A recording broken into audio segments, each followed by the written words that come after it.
শুক্রবার সকালে এক ব্যক্তির মৃতদেহ উদ্ধারকে কেন্দ্র করে তীব্র চাঞ্চল্য ছড়ালো গোঘাটের বালি অঞ্চলের দ্বারকেশ্বর নদ তীরবর্তী যুগীদহ ঘাটে। মৃতের নাম অষ্টম চক্রবর্তী, বয়স প্রায় 50 বছর, বাড়ি গোঘাটের কালতা কানাইপুর গ্রামে। তিনি পেশায় রাজমিস্ত্রির কাজ করতেন। বুধবার সকাল থেকে তিনি নিখোঁজ ছিলেন। পরিবারের লোক বিভিন্ন জায়গায় খোঁজ খবর চালিয়েও তার কোনো হদিশ পাননি। বৃহস্পতিবার পরিবারের লোকেরা গোঘাট থানায় একটি মিসিং ডায়েরি করেন। শুক্রবার সকালে স্থানীয় মানুষ ওই নদীঘাটের পাশে ঝোপের মধ্যে মৃতদেহ দেখতে পেয়ে পুলিশকে খবর দেন। এরপরই পরিবারের লোক সেখানে হাজির হয়ে মৃতদেহ শনাক্ত করেন। তবে পুলিশ জানিয়েছেন কিভাবে তার মৃত্যু হয়েছে তা ময়নাতদন্তের পরই বলা সম্ভব হবে। বুধবার সকাল থেকে বেরিয়েছে কাজে যাওয়ার জন্য, তারপর থেকে সন্ধ্যা হয়ে গেছে, রাত্রি হয়ে গেছে, বাড়ি ঢুকে না। আমরা অনেক খোঁজাখুঁজি করেছি, সেদিনে প্রচুর খুঁজেছি সব জায়গাতে, এমনকি আত্মীয় পরিজনদেরও ফোন করেছি, কোথাও কোনো সুরাহা পাওয়া যায়নি। তারপরে আগামীকাল আমরা থানায় গিয়ে মিসিং ডায়েরি করি। তারা আশ্বাস দেয় যে আমাদেরকে খুঁজে দেবে, এবং আমরা সকালবেলা এসে এখানে খোঁজাখুঁজি করছিলাম একটু আশেপাশে, তখন একজন সিভিক ভলেন্টিয়ার খবর দিল যে যুগীদহ ঘাটের পাশে একজন পাওয়া গেছে, একজন ব্যক্তিকে। তারপরে আমরা দেখে চিহ্নিত করলাম যে এটি আমার কাকা। তারপরে এটা আমরা নিশ্চিন্ত হলাম। আমার নাম উজ্জ্বল চক্রবর্তী। বুধবার সকাল থেকে মিসিং ছিল উনি, ঠিক আছে। ওনাকে অনেক খোঁজা হয়েছে, পাওয়া যাচ্ছিল না।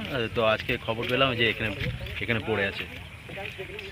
তারপর আপনাদেরকে খবরটাকে দিলেন? আমাদেরকে খবর সিভিক ভলান্টিয়ার দিয়েছে। এনারা ফোন করেছিল আরামবাগ থানায়, বা সিভিক ভলান্টিয়ারকে ফোন করেছিল।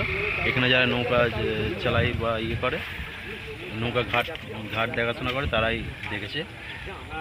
দেখে তারাই দেখে আমাদেরকে ফোন করলো। সিভিক ভলান্টিয়ার ডায়েরি করা ছিল, সিভিক ভলান্টিয়ার ফোন করে বলে যে এখানে বডি পড়ে আছে, দেখে শনাক্ত করতে বললো।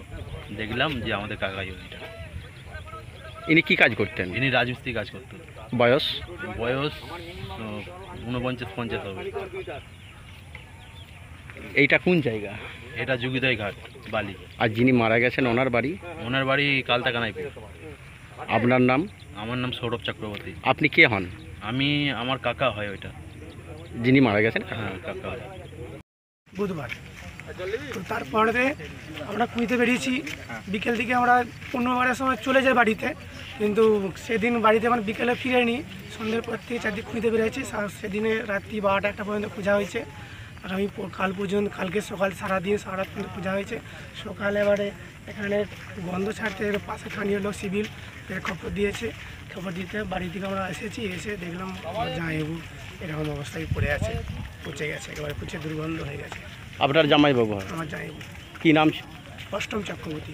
বাড়ি? কালতা কানাইপুর। কবে থেকে মিসিং ছিলেন বললেন? পরশু বুধবার। কি কাজ করতেন? রাজমিস্ত্রি কাজ। বাড়িতে ছেলে মেয়ে?